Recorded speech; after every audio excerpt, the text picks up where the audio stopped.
Hi everyone. How's everyone's day going? Just kidding, this is pre-recorded.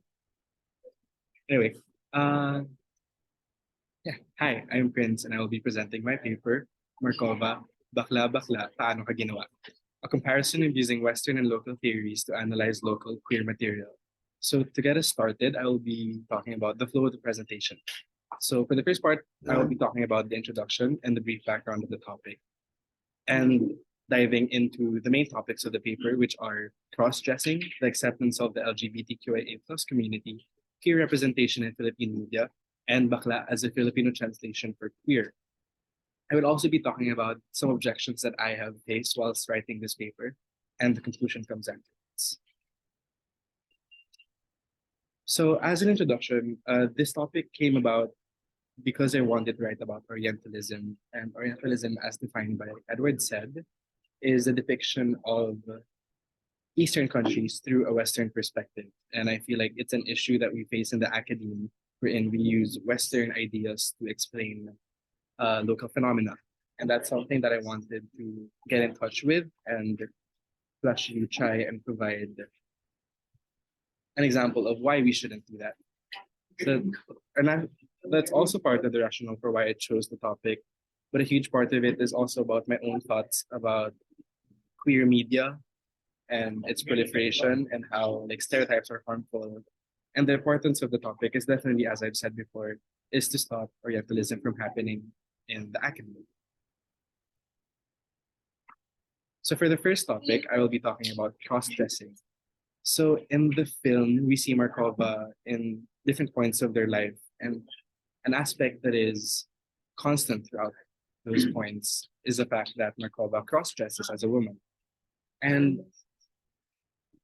the writers that I chose to highlight for this part is Judith Butler and Garcia. We all know Judith Butler for her theory of gender performativity. And in Gender Trouble, she posits that drag stems from the repetitive behavior of the actor, meaning it's this constant repetition that it builds the identity of the person. So it's a mimicry of what already exists, the woman. And she also posits that identity succeeds existence. So a person cannot have an identity before they exist, or it cannot coexist with one another at the same time. In contrast to that, uh, is Jael Garcia's concept of the Kalooban. He posits that gender is not a performance, but rather a quality inherent within its possessor. So part of this is the loob and psychospirituality.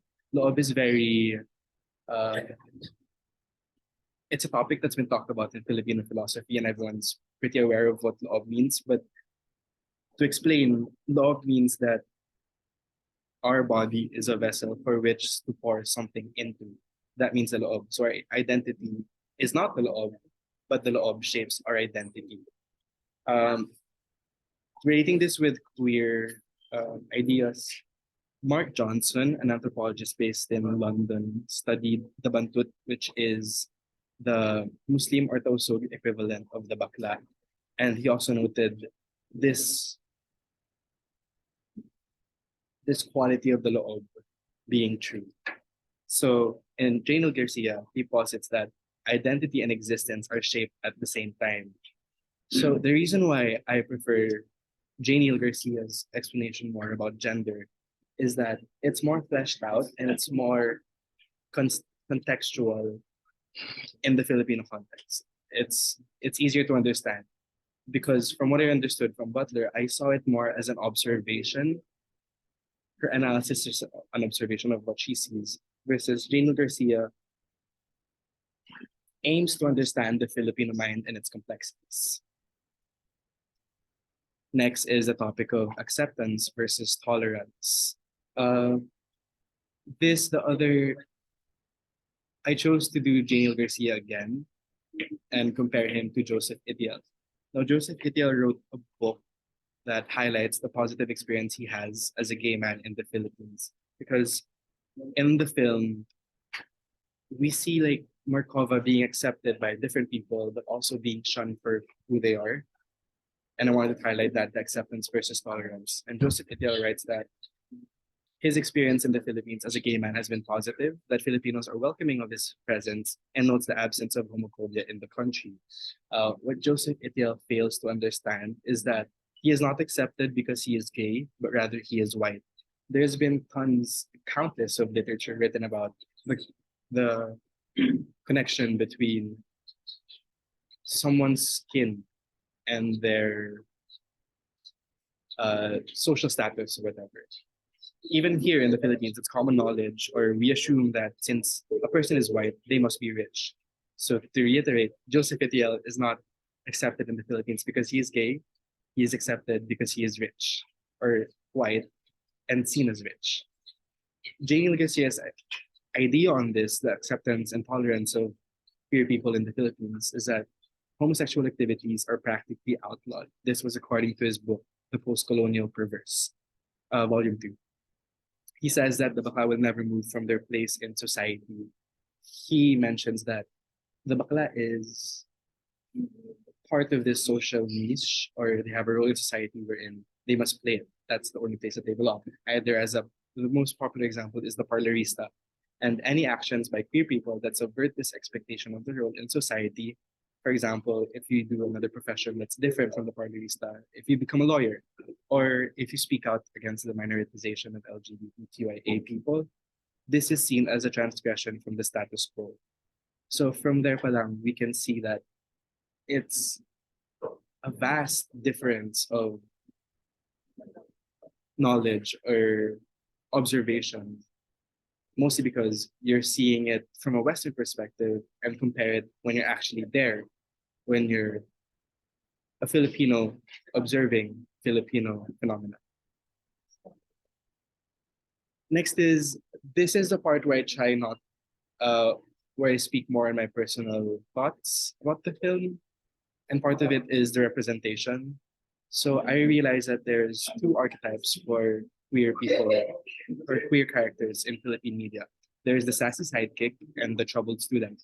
I think that this is harmful, that the only representation that queer people see in the media being these is harmful because it can make impressionable young minds think that being part of this community will only get you into two different roads.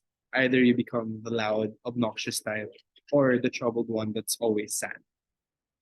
I will be talking about more. I will be talking about this more in the objections part of why I think this is not good or is not enough. And yeah, the next and final topic that I would like to talk about is to reinforce the idea that the translation for queer in Filipino is bakla.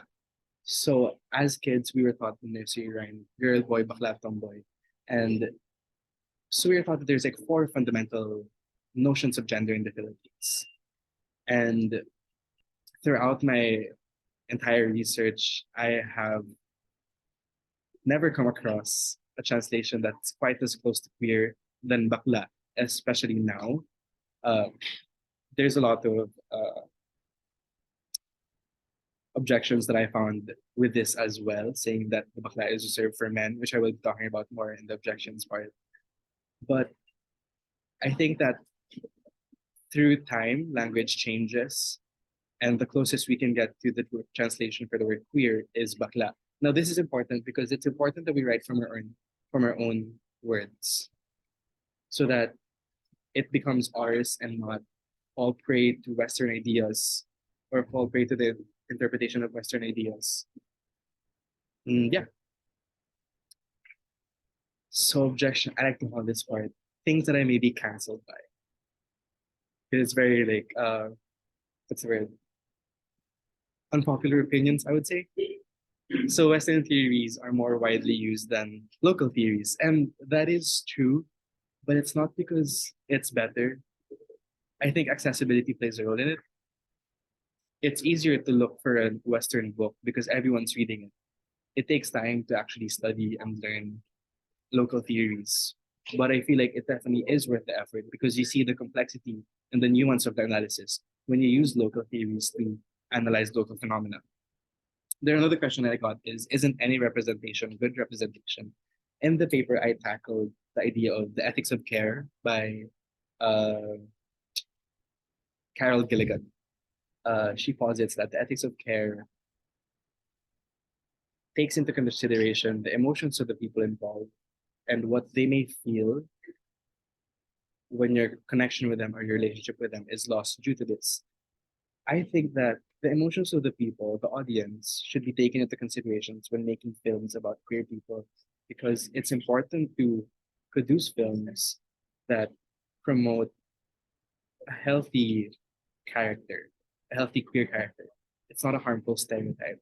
Because if you keep showing them that this is what happens when you're gay, it's not going to lead to any development in the community. The question I often ask myself is where have I seen a character in a film or a TV show in the Philippines who's gay that their identity is not an integral part of the story? Why can't gay characters just be characters? Why does their identity have to play an important part in the film? So I think providing a normalized view of queer characters in film wherein they're ordinary and they're just living life is healthy because it shows that anyone can relate to this person. And young queer kids who do not understand their identity can see that I don't have to be the troubled kid in high school or the sassy loud one. I can just be a friend. I can just be a character. I can just be this. And then in my paper, I talked about how I don't think tomboy is a good translation for the word lesbian because of its connotation of being a phase. Uh, Using the word phase is entirely wrong, but my definition of phase means like you're queer now, but you're gonna turn straight later. That's what I do not agree with. I think that gender should be fluid. Gender is always going to be fluid, no matter who you're with. But I don't think being queer can make you straight. You can be in a straight relationship, but still be queer. You can be in a heteronormative relationship, but still be queer. I think, as I've said, through time, language changes. I wouldn't be surprised if tomboy becomes an official translation for the word lesbian. And then, yeah, the next one is bakla is generally reserved for effeminate gay men. And this was posited by Secrist and Florist in 1969, if I'm not mistaken. Wherein that's what they said, that bakla is generally reserved for effeminate gay men. And I really don't agree with that. It's a product of its time. A lot of writers seem to agree with that the bakla term is just for men. I think that it works for everyone. I think you can call women bakla. I think you can call bisexual men bakla or non-binary people bakla as well. Because queer, before it was used as an identity, is an adjective and an expression. So why can't bakla be the same? To conclude, I've mentioned my points on the importance of using local theories to analyze local phenomena so that we do not fall prey under Orientalism. I have mentioned my own thoughts about representation of queer people in the media and what we can do to help propagate a better understanding of that or a better uh, definition of what it means to be queer in media. And lastly, I also reinforce the idea that bakla is queer. Bakla means queer, meaning to say that through time, the language evolved, and how we're using bakla now is as close as we can get to the word queer. I have been Prince Biating. These are my references. Thank you so much. Oh my God, how do I stop?